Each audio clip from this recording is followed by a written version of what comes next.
Папи Ханс направи концерт в Арена Армеец. И имаше смелостта да излезе на сцената сам, без танцори, без гости изпълнители и дори без декор зад себе си.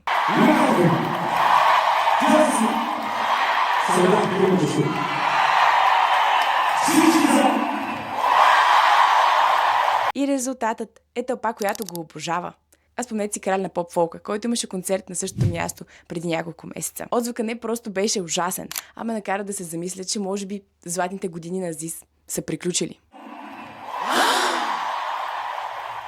Но Папи Ханс е далеч от този момент, защото личният бранд е асоциацията, която будиш от другите хора, независимо дали те са твои фенове, колеги, приятели или дори врагове. И Папи Ханс успешно успя да излезе от този токсичен кръг на реалити формати и скандали и да се превърне в мъжки образ, който жените обожават. Просто истински му благодаря и много често го ползвам, когато учениците не могат да разберат нещо. Когато не е на сцената, Папи Ханс управлява собствена творческа агенция. Това освен, че тренира мозъкът му и го кара непрекъснато да е в час с новите трендове, му позволява и много добре да познава каква е медийната култура и как се случва добрата реклама у нас. Качи Джензи Генг, спивам да ти. И когато ви кажа агенция, не си представите някакъв тиктокър, който се е научил да снима и да слага субтитри. Говоря ви за голяма творческа агенция, която 2 поредни години печели най-престижната награда за рекламисти в България. И по мое лично мнение има защо. Колкото и качествена работа да вършим, особено ако сме артисти, ние трябва да направим така, че хората да знаят за нея. И Папи Ханс знае как да вдигне шум. И мога да ти кажа, че всички са ми фенове. През последния месец, в който той активно промотираше новия си албум, а може би и концерта си, или пък може би концертът е направен за да промотира новият му албум, Папи Ханс започна да се появява по медиите. Активно. Беше в Нова, в BTV, при Мундио. Също така, мисля, че му гледах образа на различни списания и съответно стана малко по-активен в социалните си мрежи. И забележете, в TikTok през последния месец той публикувал цели 16 видеа на саунд от новият му албум и 11 на друг. Защото повторяемостта води до запомняне, до наслагване на твоя образ в съзнанието на аудиторията. И майсторлъка на маркетинга е да направи това нещо така, че да не изглежда досадно. В модерното маркетинг пространство непрекъснато се говори за това, че трябва да можем да разказваме истории. И Папи Ханс го прави прекрасно. Почти на нивото на Стоян Колев. Осъзнавам какво се случва, че неговото кино тече, но все още ми беше смешно из коридорите и това. И всъщност, още преди да започне музикантната си кариера, той има 2 пуснати книги на пазара. Една с стихосбирки и една с разкази. Не съм чела книгите, няма и да ги прочета, но майсторлъка се познава още в заглавието. Това се случва, може би, около 2017 година, 2016. Това е ерата на Тъмблър, ерата, в която момичетата влизаха и споделяха различни любовни цитати и като цяло не си показваха околния живот толкова в Инстаграм, колкото емоционалните си преживявания. И единственото нещо, което мисля, че е било проблем, е, че хората са помнили книгата, а не личността, която седи зад нея. Но още тогава Папи Ханс е намерил начин да избяга от този проблем. Всичко е точно, защото снощи правих кекс. Идеалният дебютен хит, за да може да влезе в масово съзнанието на аудиторията и да привлече тяхното внимание, отново да събуди шум и да започне да се говори за Папи Ханс, не просто като човека, автор, човека, който е бил гадже с Дара или нещо там подобно, а като човека, който снощи прави кекс. Аура. Плюс 1000 аура. Това, което пази образа на Папи Ханс да не стане прекалено лигав, да не стане прекалено кринч, е неговата самоирония.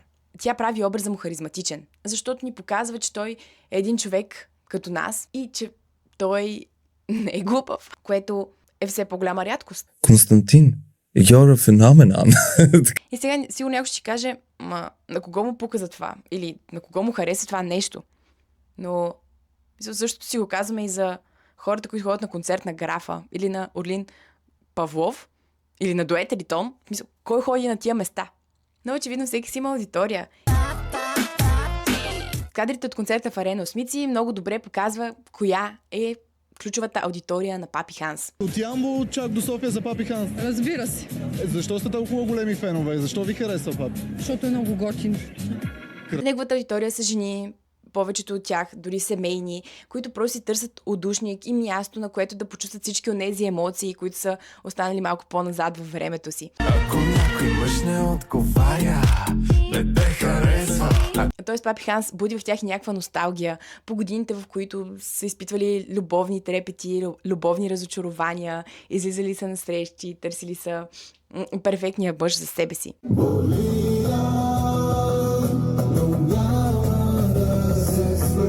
Тоест той им дава тези топли емоции, които не ги срещаме толкова в битовия живот и в задължените за чистене, гладене, пране и така нататък. Понякога е нужно да кажеш на някой просто ето това. В интерес на истината, едно от нещата, които според мен отличават рекламите на Папи Ханс и неговата агенция е това, че те са много добре насочени към женската аудитория. Папи Ханс е овладял сърцето на тази аудитория и той много добре знае кои са нейните болки и какво търси тя. Имаме червените флагове на Fashion Days. Тук последно имахме една реклама против насилието над жените. Също така изоставен във Фантастико. Това е една от любимите ми реклами. Изоставен, взети после и тук оставен. Все едно съм забравен. И ако се върнем и към промодирането на новият му албум, вижте каква механика има, за да искаш да си купиш неговия албум. Всъщност, във всеки албум човек ще получава по една карта. Това е любимата ми карта. Колелото на съдбата, да. Жестоко. Какво означава, знаеш ли? Да. Колелото се върти и нещата ще се балансират рано или късно. Природата се стреми към нула и тя винаги ще бъде достигната. Справедливостта съществува и тя е естествен. Тоест ти за всеки си сложил различна карта, нали? Абсолютно. Всеки, който си вземе албума, ще има различна карта. Папи, голям газар си, да знаеш. Много ти благодаря. И какво да ви кажа? Жените се кефиме на такива неща. И от една страна това е супер яко, защото буди интерес. Започваш да искаш да си купиш албума, за да видиш коя карта ще ти се падне, какъв ще бъде твоя знак. От друга това е една супер проста механика. И един цитат, който не кой знае колко уникален. В смисъл, това са някакви клишета. Но клишетата са клишета, защото работят. И Папи не се притеснява да го използва и да го облече в собствения си стил. Бих казала, че това му е чара, но си има и друг. Каквото и да си говорим, Папи Ханс изглежда добре. Лицето му, косата му, тялото му, самочувствието му на сцената, реално това също. Просто всичко това напълно заформя неговият личен бранд, неговият образ. Прави го разпознаваем, прави го харизматичен и кара жените да има защо да искат да го гледат, да искат да го слушат, да искат да го следват. Това е толкова много труд, че просто не е истина. Така че целият този образ на един романтичен и несъвършен мъж, но човек, който може да бъде емоционален, но в същото време да удари твърдо по масата и да си каже всичко, което съм го постигнал с много работа. Рецептата е само една, важи за абсолютно всички. Ако се огъваш и се опитваш да се харесаш на публиката, публиката го усеща и се отвръщава от теб. Ти ставаш едно мекотело, което се опитва да се хареса и да нацели ваксата. Папи Ханс е мъжа, който искаме, но нямаме. И магията е в това, че го нямаме. И всичко това е една добре създадена илюзия. Душата ни се храни с илюзии. Аз за какво ги разказах всички тия работи тук? Това трябваше да бъде тайна.